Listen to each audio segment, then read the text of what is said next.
अकबर और बीरबल नगर के भ्रमण पर निकले हुए थे। अकबर ने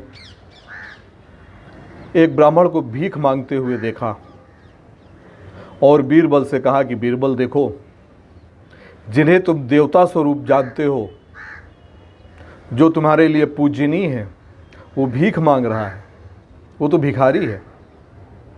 ये बात बीरबल को लग गई। बीरबल अपने घर आए और दूसरे दिन उस ब्राह्मण के पास गए और ब्राह्मण से पूछा कि हे ब्राह्मण देवता, आप भीख क्यों मांगते हैं?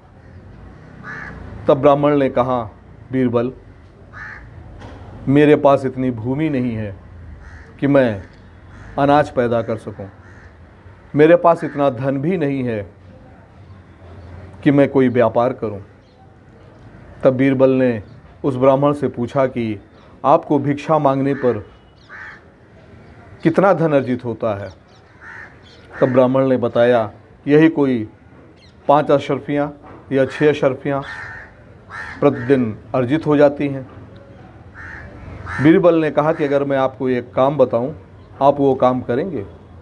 मैं आपको प्रतिदिन 10 अशर्फियाँ दूंगा। ब्राह्मण देवता बोले कि बताइए, वो कौन सा कार्य है? बीरबल ने कहा कि आप सुबह प्रातःकाल उठकर ब्रह्म मुहूर्त में स्नान करके 108 गायत्री माला का जाप करें। ब्राह्मण देवता सहर्ष तैयार हो गए और वो प्रतिदिन गायत्री माता का जाप करने लगे।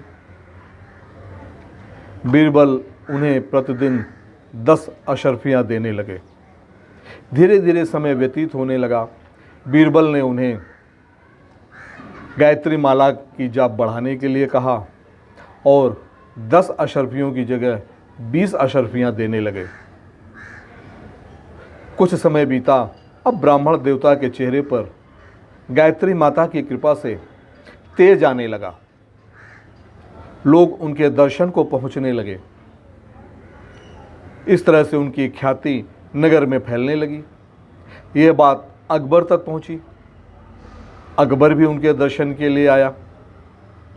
जब अकबर उनके दर्शन करके वापस जा रहा था, तब बीरबल ने अकबर से पूछा, महाराज, क्या आप उस सन्यासी को जानते हैं जिसका आपने दर्शन किया है?